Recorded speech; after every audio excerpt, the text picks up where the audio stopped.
bonggang bahay na napagawa sa lahat ng beneficiary. Ang anong? Matutulog ba dito si Edo? Patulogin mo ba siya? Pwede po. Saan siya matutulog? May separate pa man yatang room sa guest. Meron ba? Pwede po dito lang po sa Los Dos. Grabe naman po! Bigay naman talaga. Sige, dito ko sa labas, kami na ni Edo sa kwarto. Tulungan ko siya. Pero meron pa! Bigay naman natin to.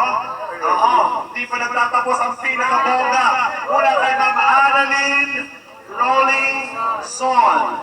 50,000 pesos. Ayan, pero ano po yun? Ay, may isa pa. Na-order na to kanina. Sabihin na to. Oo. Hawakan mo na lang din. Parang meron ka. Palakpakan naman po natin. Thank you very much. Alam ko po gusto na natin kumain, pero konti na naman po ito. Magpapasalamat naman po si Jancy. Palakpakan naman po natin. Kaya po na ito.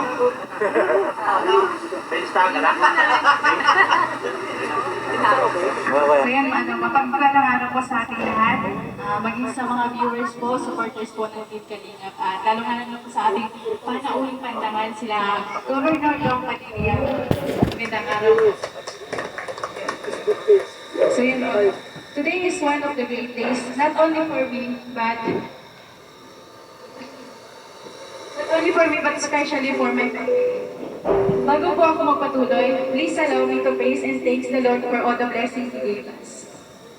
Isang taon na po ang lumipas, at hindi pa rin po ako makapaniwala sa malaking pagbabago na nangyari at dumating sa buhay ko. Receiving many blessings are overwhelming. Having so many people all over the world who wholeheartedly share their blessings with beneficiaries like me was incredible and they make it possible. Ang aking taus-pusong pasasalamat po sa inyong lahat ay hindi ko pupas.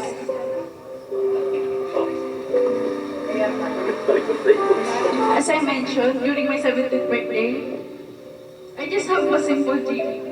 Not for me, but for my family. Yung magkaroon mo ng kahit maliit lang na bahay at makalis na po doon sa tabing dagat. Pero nilayo na po niya kami doon sa tabing dagat. And binigyan niya po kami ng isang magandang 2-story house na napakalaki po para sa pamilya ko. Bukod pa po sa mga blessings na continuously ang pagdating, buhos na buhos po talaga. Kaya po, taos puso ang pasasalamat po talaga, unang-una po kay Lord. I also want to take this opportunity to say thank you all to all the people, supporters, and sponsors who makes my dreams come true and made it possible. To Kuya Bal po, na para po sa akin, talaga ay superhero ng mga kagaya naming less fortunate at ama ng Kalingap. Sobrang salamat po dahil sa programa niyo. Kagaya nito ay marami po kayong natutulungan. Nagbabago ang buhay at nagkakaroon ng pag-asa para patuloy na lumaban sa lahat ng mga hirap sa buhay. Kay Tita Edna, ang ina ng Team Kalingap na andyan palagi at umaalalay sa ama ng Kalingap at sa aming mga angels. Thank you po, Tita Edna. Kay Kuya Patrick po na nag-recommend po sa akin kay Doc. Thank you po, Kuya Patrick. At kay Dr. Love po na nakascout sa akin at nag-refer po sa akin kay Kuya Love.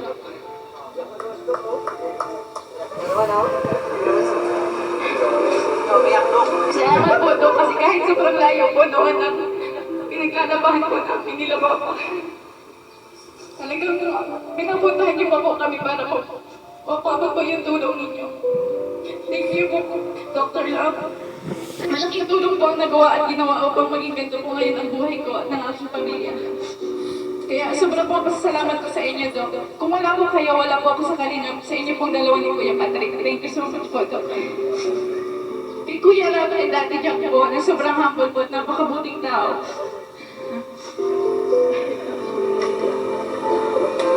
Na malaking bagay ang nagawa sa akin upang mas maraming makakilala, magmahal at sumuporta sa akin at nakapunta po ako sa iba't ibang lugar, bansa at kung ano pong opportunity ang dumating po sa akin na nakatulong po sa aking pamilya at sa pag-aaral ko po.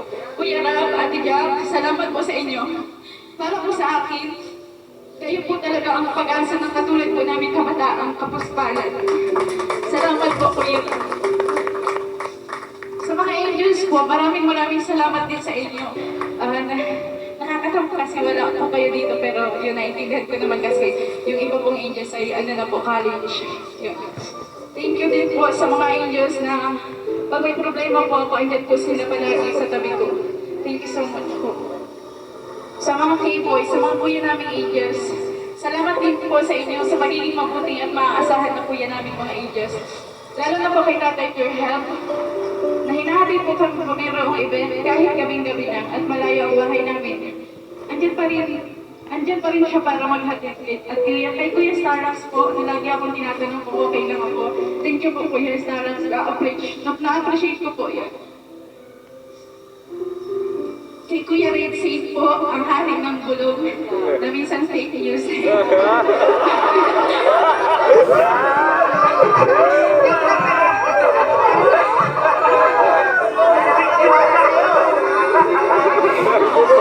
Salamat po sa pag-asikaso ng tubig namin, Kuya. Sa lahat po ng K-boys ni Kuya Rap at Kuya Bal, maraming salamat din po sa pagiging mabuting Kuya po. Thank you po. Sa lahat po ng sponsors, marathoners, viewers, supporters ng Team Kalingap, lalo na po sa Tambalang EDC, sobrang salamat po. Gusto ko rin po pasalamatan yung mga tao noon na tumulong po sa amin noon. Walang-wala po talaga kami. Hindi ko po kayo makakalimutan. At saka syempre po, yung sa mga karpentero po, na pinangungunahan po ni Kuya Mac, salamat din po sa inyo. Kung hindi po dahil sa inyo, wala po ganito kagandang bahay. Thank you po. At sa mga pumunta po dito, mga politiko, thank you so much po. Governor Dong Padilla, Mayor, Vice Mayor, Ma'am Connie, thank you po sa inyo pong lahat. Sa lahat po na dumalo dito ngayong araw, maraming salamat po. Pangako ko po sa inyo na habang nabubuhay po kami ng pamilya ko, patuloy ko po na aalagaan po itong bahay na binigay niyo po sa amin. Hindi ko po sasayang. Maraming salamat.